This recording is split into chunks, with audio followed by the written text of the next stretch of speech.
Drop frame selected. I don't care.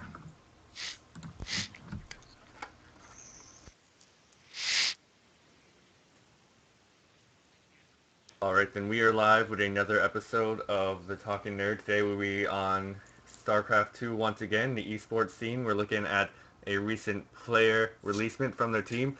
Idra just been announced not barely 30 minutes ago, being released from EG for some misconduct in the team.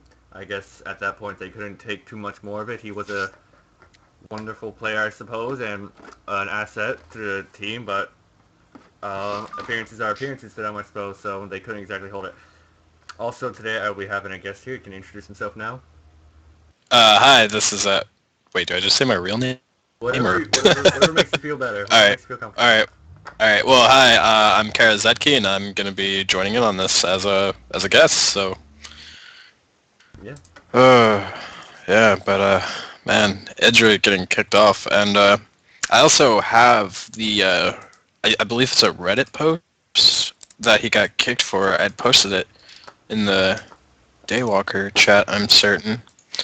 But, yeah, I mean, it's good and bad PR with Idra in that sometimes the way he acts with this BM like actually attracts a lot of fans and stuff, and it gives him this whole bad boy thing. But eventually, there are points where he takes it too far, and I mean, he's been in the StarCraft community for what 10, maybe more years, so he's probably done shit like this a lot, and it just happens sometimes. But I think this time he just went too far, and EG decided they had enough. Right. I saw a number of tweets coming in, a lot from Slasher, saying that it was a pretty good split for them. Idri's been getting chances from EG for a long time now, and he can't just keep using them up, keep trying to abuse that relationship he has with Sir Scoots there. And it looks like it's a good handle for all of them. I think Idri will actually be able to do pretty fine on his own. He will definitely be able to find a place for himself if someone else can. Yeah, and I mean, with what was I gonna say? Right. Wow, I just like completely lost my train of thought. But yeah. So basically, Idra's a free agent now, and I don't know how like the process that they go through for letting a player go, and so I don't know if he has like time that he can stay in the EG layer, or if he gets any severance pay or anything like that, or if it's just, dude, you're out, just go.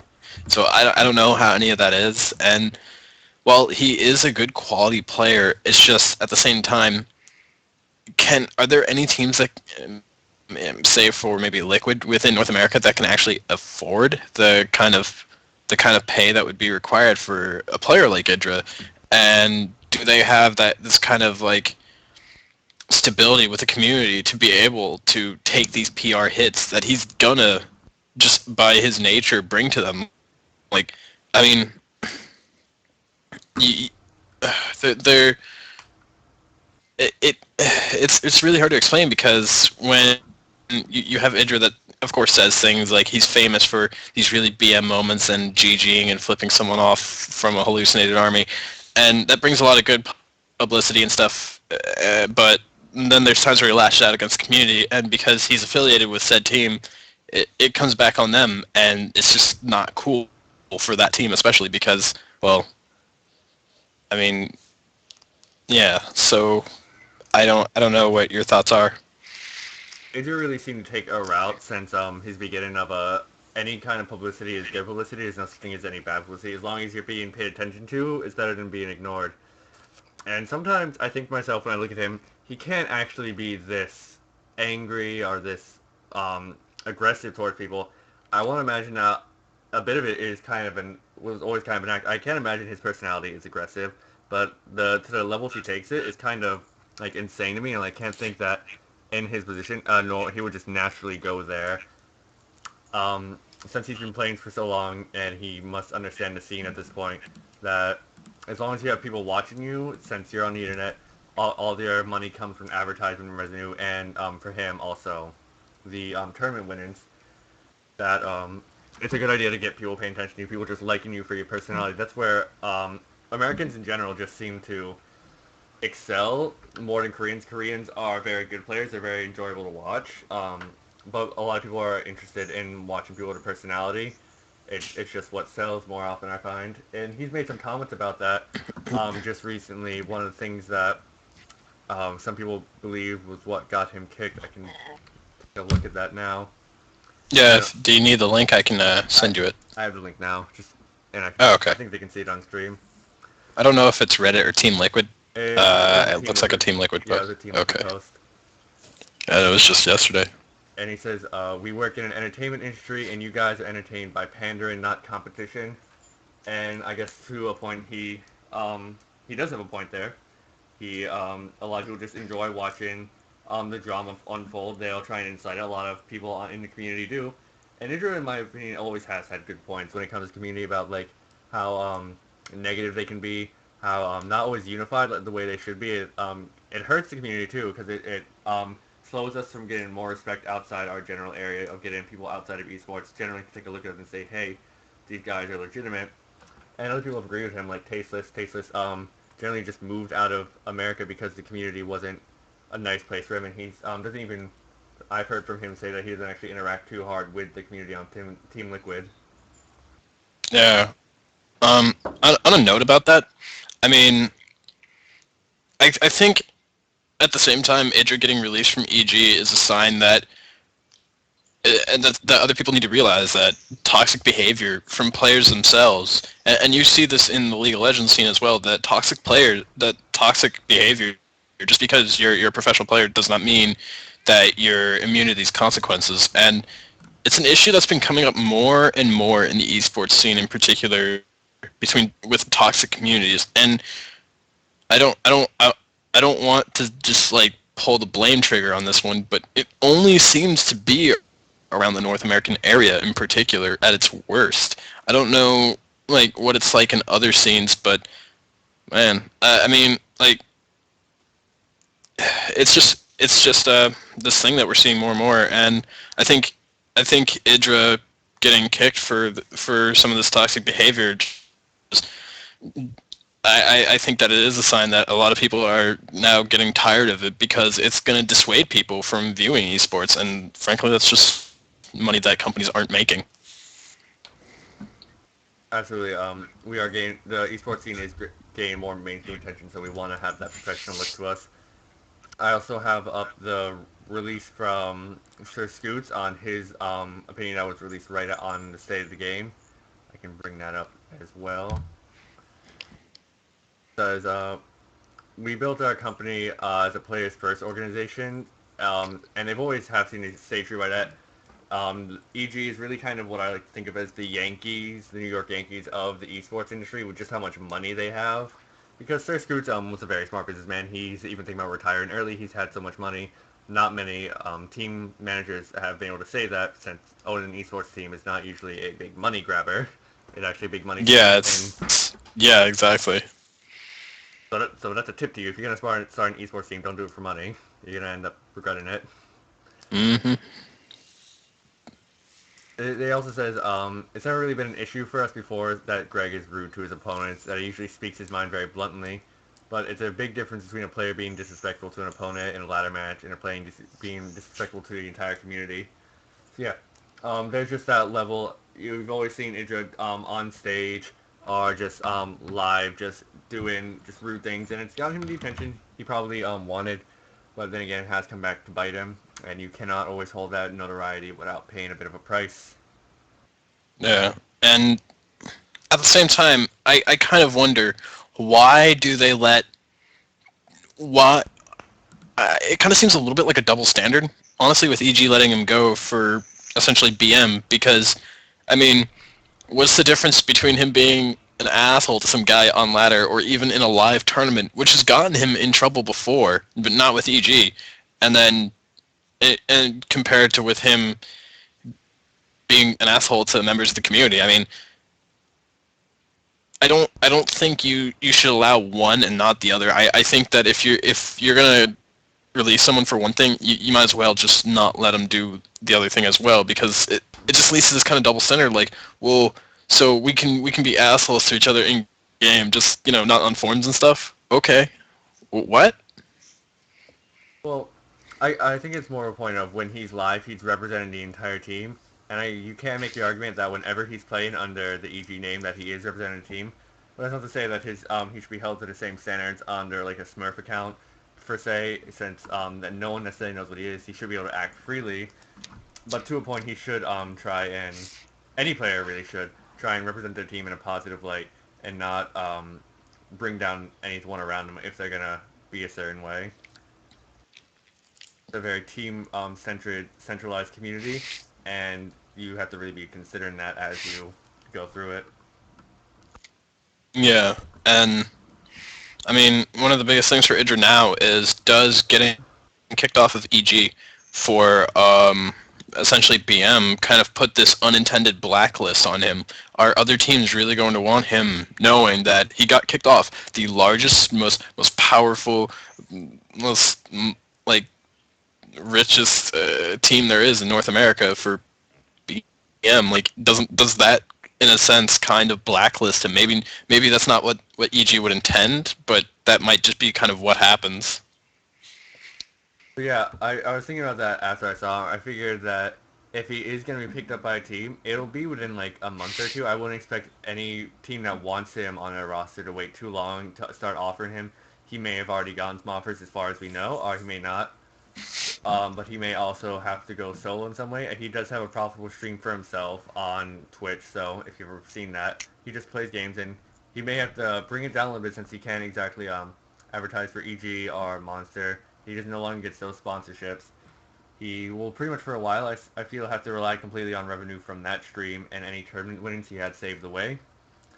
But I think this will be a good chance for him to try and focus more on tournament winnings, which we haven't seen too much out of him lately anyway. And then, but if a team does not pick him up anyway, if one does, he may be able to find a way to just settle down and just slow his roll a little bit. Yeah, and at the same time, the problem that I'm sure he has money saved away. I mean, he was on EG forever, and they probably pay on some sort of by some sort of annual contract, and so I'm sure he's in good condition, and that getting kicked off the team doesn't put him in this like really bad financial place. But at the same time, the issue that he's faced with is he kind of needs to get picked up soon, because as far as the StarCraft scene goes, I mean, if you don't play for about a month or two, how long? I mean, your relevance might fade away, and that right there is the nail in the coffin. Not being BM or anything, but your relevance fading, because then you have to like make these absurd waves in gameplay and huge upsets to get that notoriety back. Otherwise, your status that you spent essentially a lifetime building, gone. This may also be a chance for a player like him to move maybe away from just competitive play and take another role in the community, possibly as a caster. I don't know how well he would do in that. I've never personally listened to his stream. I don't know exactly how well he speaks in general in that sense. He may also just move towards a player coach. He definitely understands the game very well, as he's been playing forever. So there may be other opportunities for him waiting, maybe not just as a player, and I guess that's something all players should look for. If they are all people in the industry generally want to stay looking at is what other things can I do in here.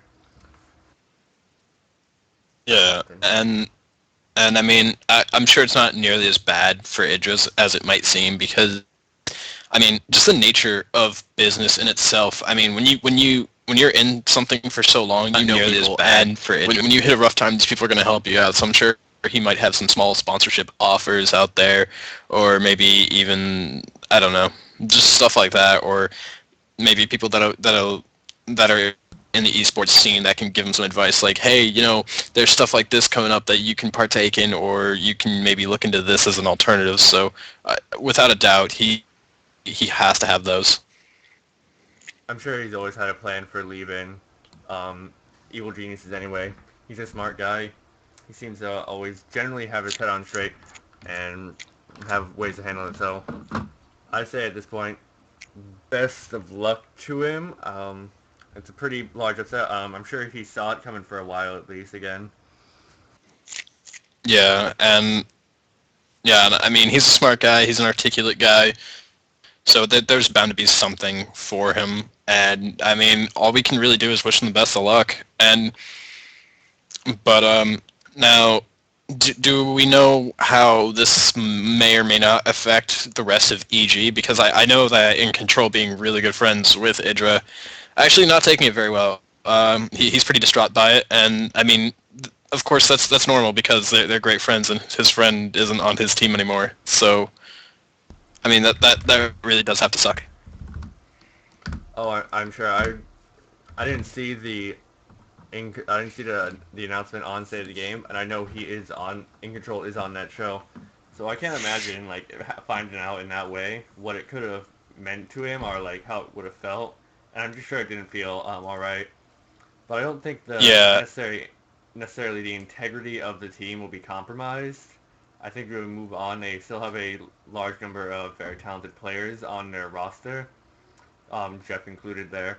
So I think the yeah, team as a and whole will be fine. yeah, and I mean, although I don't even know if it might if it might have affected Huck's play because I mean you figure Huck just finds out about this while he's at this tournament where there's a lot on the line for not so much not so much himself but like North American pride here with the WCS NA. So I'm sure that knowing one of his teammates is off of EG while going into this event with his high stress might actually affect his play. I don't honestly know if it has, and I I just can't imagine that. Like it has to be really confusing and just awful. Well, I don't think Huck and Idra have always been on the most friendly terms. They do seem to do pretty well together, but I've heard Idra say a number of times that him and Huck just are not like the closest of people. There's an entire section on Team Liquid devoted to their rivalry. So whether it will like negatively affect him or possibly give Mm, him drive to just like now I have to just play so much better to make up for the loss. I don't know. It could go either way for him at this point. I don't know their like exact personal relationship off camera. I do believe the yeah. players are very different off camera than you would see them on. I mean, I figure they're on the same team. Surely they have to be at least what's the term I'm thinking of? Passive? No, I don't think that's the term. Civil. I Yeah. figured they'd have to at least be civil if they're on the same team. So I mean, granted, it's probably a shocker. I mean, whether you like the guy or not, it's kind of like irrelevant.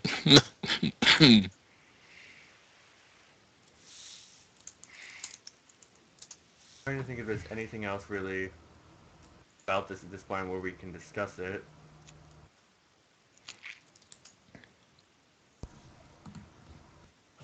All else that's really going on right now is the WCS America group stages. They're in the round of what is it, 16 now? Or are they still no? They're still in the groups, right?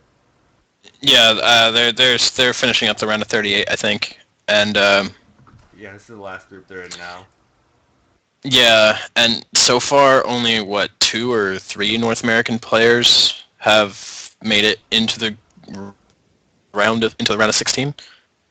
Scarlet, Suppy, and Snoot so far make it out. Oh, well, Moonglade has also made it out, so we have an Australian. Yeah, but he's not North American. Oh, yeah. Oh, well. Yeah, I don't. Is Suppy North American? Yes. Or I mean Snoot. Snoot, no, he is, what is that, Norwegian.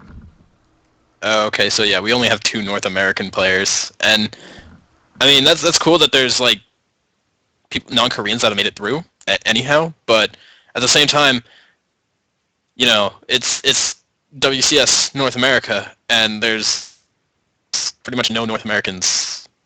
What? I I can't really. I don't know. I'm not happy with it, to be honest. And I'm not even going to talk about the disaster that it was early on because most of that's fixed now, and the games have been really good. So that we can not talk about that. But I mean, I think it's a little bit frustrating when you have this tournament series that's like trying to be hyper hyped up, and it's like, oh, this is WCS North America, and it's flooded with Koreans, and they're all winning, and there's 2 North Americans and one more that might make it, maybe not. I don't know, and it's frustrating as a North American because I mean, it disinterests me from viewing, and don't get me wrong, I love StarCraft, I'm a fan of StarCraft, but it does disinterest me from viewing tournaments when I know, oh, hey, it's WCS North America, a Korean's probably going to win it. And as pessimistic as that sounds, that's the feelings of a lot of the community right now, and I'm not one of those, like, StarCraft is dying, the end is near people, so don't worry about that, but it's just, it's going to hurt viewership if something isn't done, and that's right there where the problem should be fixed. Like, hey, we're gonna make less money if we don't start doing something about this. It is a bit of a disappointment, and actually, seeing results now, Huck has been knocked out of the group, and the last people to move forward seem to be setting Crank. They're just competing for 4th place now, I think. Oh wow, yeah. That is too bad for them.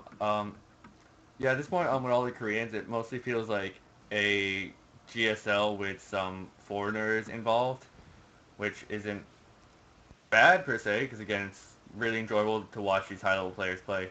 But it's really bad for just the Western scene in general to see that disparity in skill. And I don't know Yeah. what necessarily can you combat that. I think the players need to practice more, they need to train more, or they need to more just understand what it is that the Koreans do so differently. To them, StarCraft is part of their culture, so they grow up playing it, and a lot of the professional players outside Korea do as well, but just not to the extreme they do, and they don't seem to have the same kind of work ethic that is there. Well, I think I mean, I think of it a lot like this. The Korean players, when they stream, they just play and play and play. It's not about focusing on building your personality to make revenue from streams, because those Koreans that are not focusing on their personality and not developing their personality, they're winning everything. And I think that's a problem, because a lot of the North American players now have to resort to streaming to make their income, because it's a matter of, well, I might not win everything, but I have this good personality, and people like me, I can get sponsorships and stuff like that, and that's cool, that really is, but Yeah. North Americans are winning anything, come on now. Yeah, And generally foreigners themselves aren't winning anything, but that is a very nice fallback, because once a Korean generally falls out of favor in their playstyle, what really they're happens? gone. Yeah, they're gone. So Yeah. the foreigners really do have that thing they can fall back on. They're amiable. We enjoy seeing them more outside. There aren't many actual known Korean casters. All the best ones, at least, are the English casters, because it's so personal. Day 9 made pretty much his entire stand-in off, yes, being very smart, and he knows about the game. I'm not going to take it away from him. He's incredibly smart, and understands the game very well, but he's also incredibly personable, and you just enjoy seeing him because he's so likable.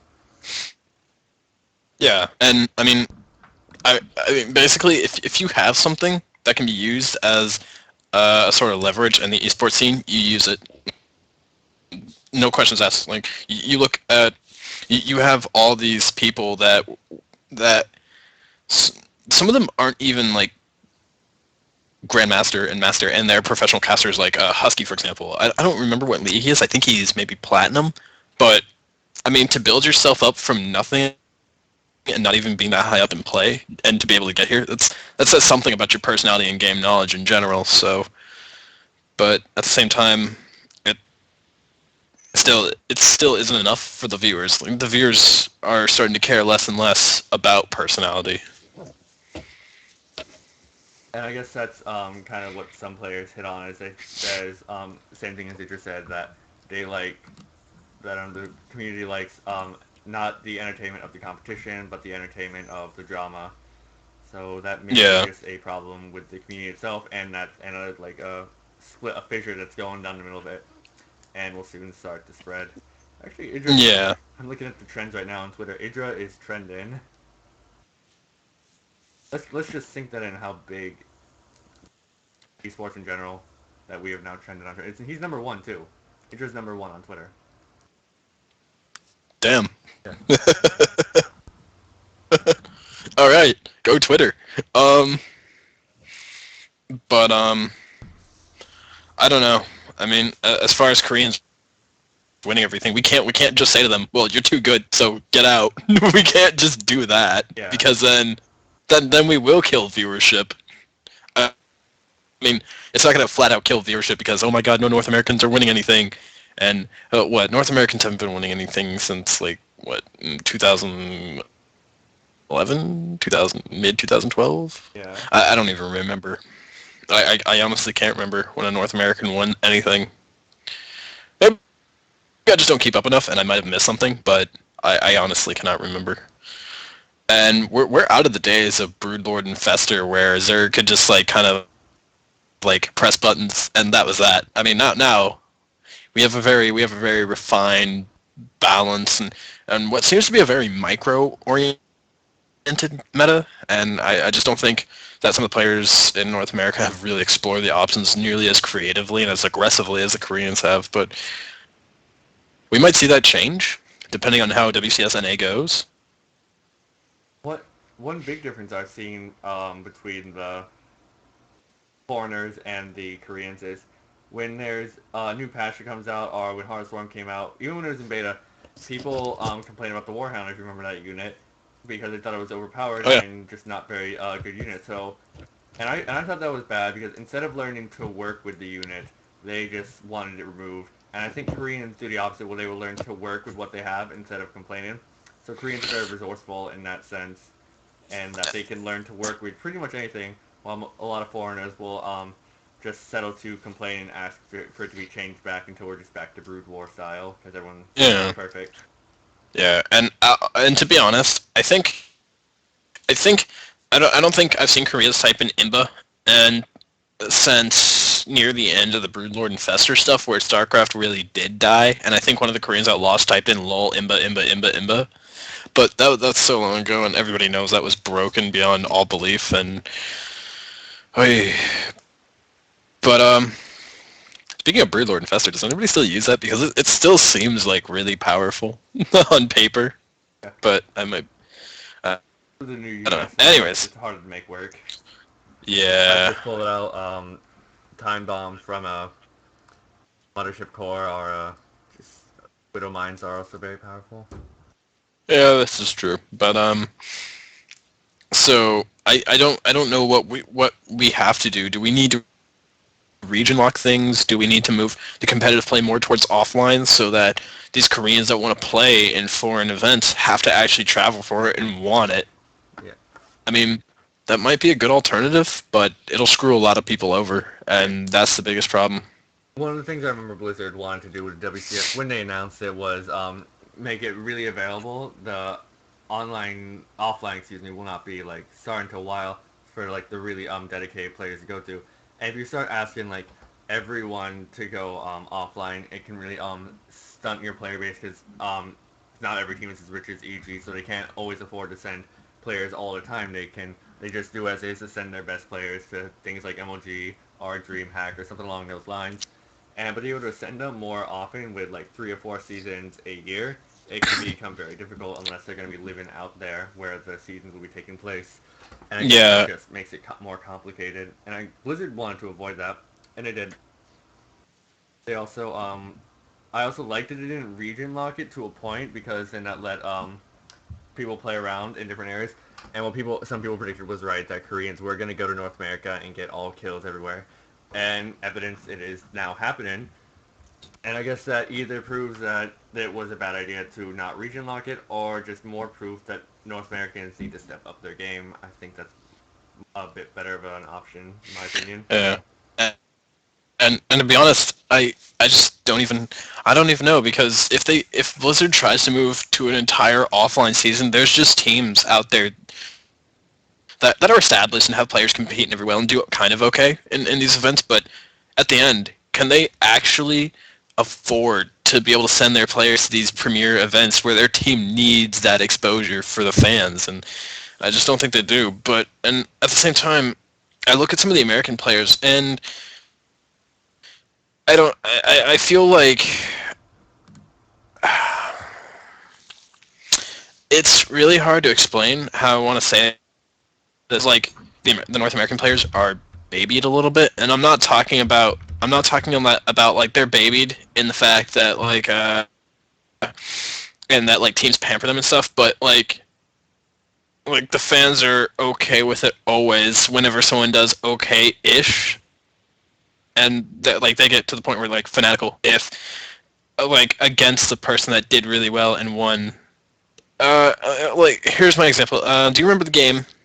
I don't even remember which tournament this was. It was Liquid Ret versus Flash, and everybody actually booed Flash because he won. Is that Dallas? The one that just Ye- happened? Might have been MLG Dallas. I don't remember. Don't quote me on that one. But I think it was, because I remember Red doing very well, and I think he was a y- big Flash there, so I think that would be it. yeah, and it was a tournament where the finals was Flash versus Life, Yeah, that was and MLG Life Dallas. won. That was MLG Yeah. Dallas. Okay, yeah, but I feel like the North American players are kind of babied in that way because, like, it's like, oh, well, this guy lost. I mean, he could have done some things better, and instead it's like, oh, boo, it's like, really, dude? Come on. Just because someone's better doesn't mean you boo them. Like, it's just saddening because, I don't know, I feel like it enables, like, subconsciously for some of the players to lower their standards a little bit. I'm not even saying that they do. I'm just saying that this could maybe be a factor, and I don't know.